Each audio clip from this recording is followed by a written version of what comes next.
Gary Peters here. Today we're going to talk about a back foot backhand drive down the wall. That's this one here.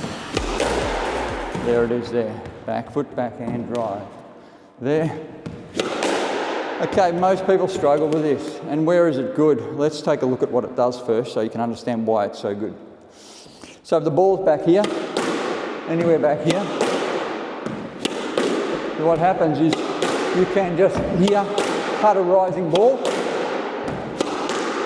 Sorry, as long as it doesn't jar out. I can cut a rising ball off a back foot because I've got more time and my body is behind the ball. If I go front foot and I try those, so the ball's back there, sorry, on the wall. I've got to turn my wrist back. If you get it accurate, that's too tough. There, if you get it accurate,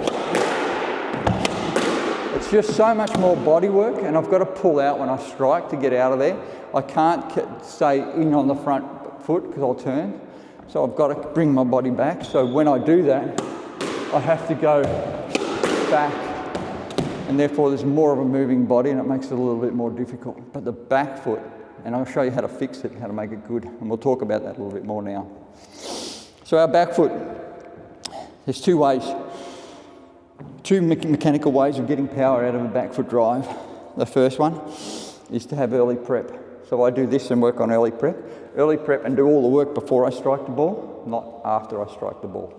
So it's early and finish, early and finish, early and finish.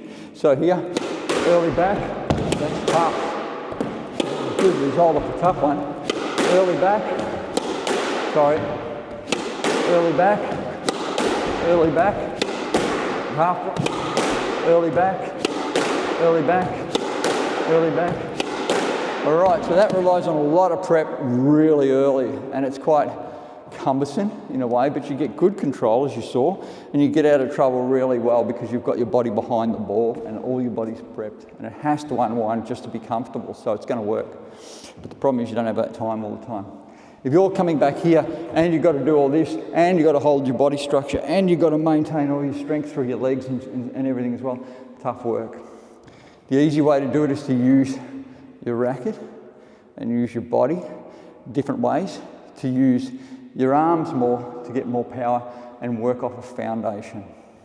So foundation is your core muscles activating, holding the structure through your whole body and it all being together. And when you swing, it doesn't move, basically, nearly.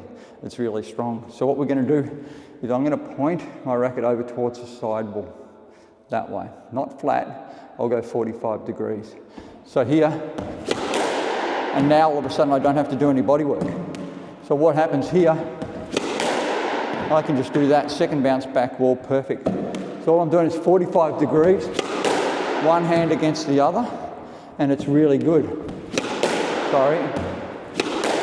There, and I can put work on it. Now this is seriously good, and the reason is this, because it's an arm hit off a structured foundation, I can change my shot last minute, last second.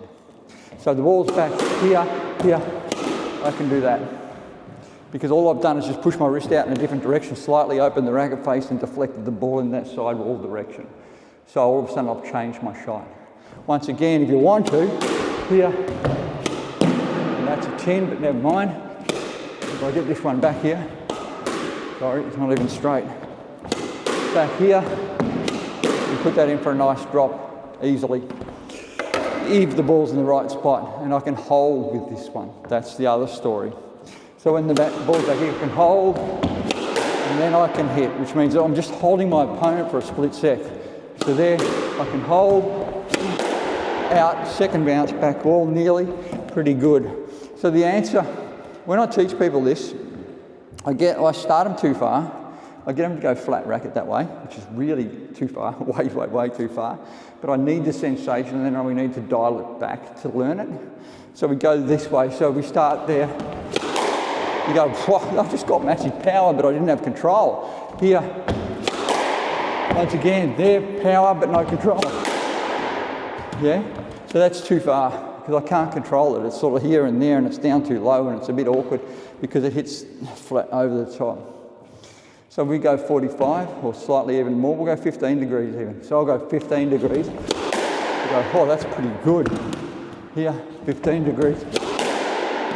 So 15's not bad. 15 to 40 for me, here, there. Look at that, on the wall, second bounce, back wall. Body work, very minimal. Effort, very minimal. Everything else, unbelievable. Seriously, seriously good. It's really got some legs. Right, you want to get into this and have a crack at it. But if you're doing this, taking your racket up here and then trying to do that, it's just too much work. It really is too much work. You can actually flick with your wrist a little bit if you're in trouble. So if I put the ball right there, I can just flick it through. And you see Hisham, you see him do all this before he strikes the ball, which is too much, my opinion, but he's so good, unbelievable. Not too many people have that racket ability. I have a moderate racket ability, I'm all right, but other people have slightly less, other people have more racket ability than me. So for me, this is easy, there. It's all about the body structure. First one would hit side wall. Body structure, so it doesn't matter 2 feet, 1 foot, it doesn't matter front foot, here, there, perfect. Front foot, back foot, anywhere. Minimal turn of the body. It cuts out all that big turn of your body required. You're doing a little bit more with your arms, but it's off the racket prep with the flick. So backhand, you can do this. Forehand, it doesn't work as well. So don't do this on forehand. When I say that, don't do this on forehand. It just gets really messy. Right? It's just, you can hit some beautiful shots, but it's really hard to control. You tend to topspin a lot, and then it bounces on, comes off the back wall a lot. Reduces the size of your target area. So your backhand, you'll go from here, out there, and you'll hit it through, and you'll come out of it really well. So it'll go really well. So it's there, there, and it's just a pretty cool shot. It works really, really well. There, second bounce, back wall, it just can't be any better. Like, it's just pretty phenomenal. It's just amazing what it does. So there you go, that's the trick. The trick that not too many people would have ever told you. I can guarantee you 99% of people would never have heard of this in their life. All right, but after 40 years of coaching and showing people how to do stuff and whatever, and me through trial and error and work myself and trying to solve my own problems in this area, is what I've developed to go and work out. This is the single best way that I can work out how to drive the ball down the wall with structure and strength through your body. Foundation strong, target really good. That's not bad there. That's just like unreal. And that's off minimal effort. That felt like it was no energy, no effort whatsoever. So there you go. Back foot, backhand, on a rising ball, 15 to 45 degrees there, and pendulum swing. You just can't go wrong. It's just so good. Get in. I reckon you're going to make this as one of your favourite videos and also one of your favourite ways of hitting. And I'd love to hear what you think of it or give it a try. And even, I guarantee you just do this like 10 times and you'll go, wow, this has got some legs. It's really good. So let me know in the comments what you reckon of it, because it is something which is out of the box that not too many people have heard of. There you go. Wonderful way. 15 to 45 degrees on the backhand, back foot, pendulum swing. Can't go wrong.